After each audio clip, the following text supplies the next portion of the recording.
Hi guys, तर चला बघूया आता मार्केटमध्ये आपल्याला उद्या कशा पद्धतीने वर्किंग करायचं आहे। उद्या हे निफ्टीची एक्सपायरी आणि निफ्टी एक्सपायरीला आपला कुठल्या साईडला चांगली रॅली देऊ शकते आणि कुठल्या साईडला 0-0 ट्रेड्स आपल्याला चांगला बसू शकतो हे आपण आजच्या आपल्या प्रेडिक्शनमध्ये बघणार आहोत। तुम्ही जर आपलं कालचं प्रेडिक्शन बघितलं असेल तर कालच्या प्रेडिक्शननुसार आपण प्रॉपर असं वर्किंग निफ्टी आणि बँक निफ्टीने केलं आहे।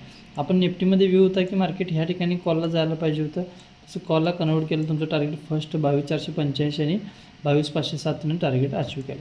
आपला व्यू असा होता की मार्केट पुटला कन्वर्ट करताना ह्या दरम्यान तुम्ही पुटला बघू शकता, तुमचं टार्गेट हे आहे, तसं त्यानं पुटला आपण टार्गेट आपल्याला अचीव करून दिलं आहे। बँक निफ्टीमध्ये पण जर तुम्ही व्यू बघितला तर बँक निफ्टीमध्ये आपण फक्त एकच डिस्कशन केलं की आपण कॉललाच बसायचं। ह्या दरम्यान जर तुम्ही बघितलं तर मार्केट इथं कॉलला आपण प्रेडिक्शन केलं होतं। ह्या दरम्यान मार्केटने एंट्री प्रॉपर दिली। आपण सकाळी मॉर्निंगला ह्याच ठिकाणी आपण एक ट्रेड घेतलेला आणि त्यानं आपल्याला पैसा ऑलमोस्ट डबल करून दिला। म्हणजे आपला 120 रुपयाचा ट्रेड बघता बघता त्यानं 190 रुपये 240 250 त्यानं हाय केला। म्हणजे 12-24 जर विचार केला तरी पैसा ऑलमोस्ट त्यानं डबल केला आपल्या प्रेडिक्शननुसार। तसं आपण उद्या पण आपल्या जर लेवलला तुम्ही वर्किंग करा तर उद्या पण असे चान्सेस आहेत की तुम्हाला पैसे डबल करून मिळेल किंवा उद्या चांगली रॅली आपल्याला निफ्टी बँक निफ्टीमध्ये दिसून येऊ शकते। बँक निफ्टीमध्ये ऑलरेडी आपण ह्या ठिकाणी कॉलला बसलेला आहे। एकदा तुमचं फर्स्ट टार्गेट अचीव करण्यासाठी उद्या ते डायरेक्ट गॅप ओपन करू शकते। ह्या दरम्यान कुठलाही पॅटर्न झाला तरच आपण इथं कॉलला एंट्री करणार आहोत। कुठला सहजासहजी आपण बँक निफ्टीमध्ये बसणार नाही। जे पण विचार करतो ते कॉल साईडला विचार करतो आहे। त्यानंतर निफ्टीमध्ये बघूया, निफ्टीमध्ये आपण कुठल्या साईडला चांगली रॅली बघून येऊ शकतो।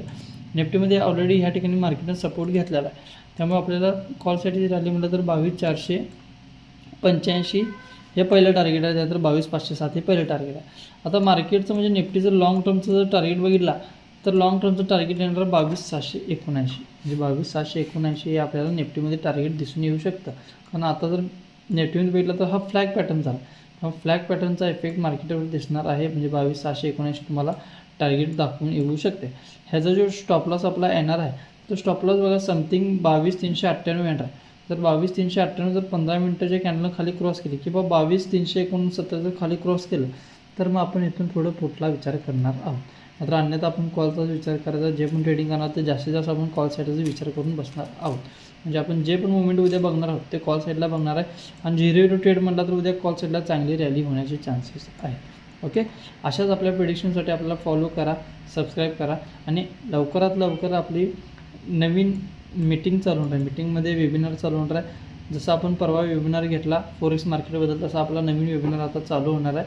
त्या वेबिनारमध्ये बेसिकचं तुम्हाला फॉरेक्स मार्केटचं सगळं नॉलेज वगैरे दिलं जाणार आहे। तुम्ही ग्रुपला आपल्या जॉईन होऊ शकता, फ्रीच आहे, लवकरात लवकर जॉईन होऊन घ्या। ओके, आपल्या चॅनलला फॉलो करा, सबस्क्राईब करा आणि बेल आयकॉनला क्लिक करा। थँक्यू।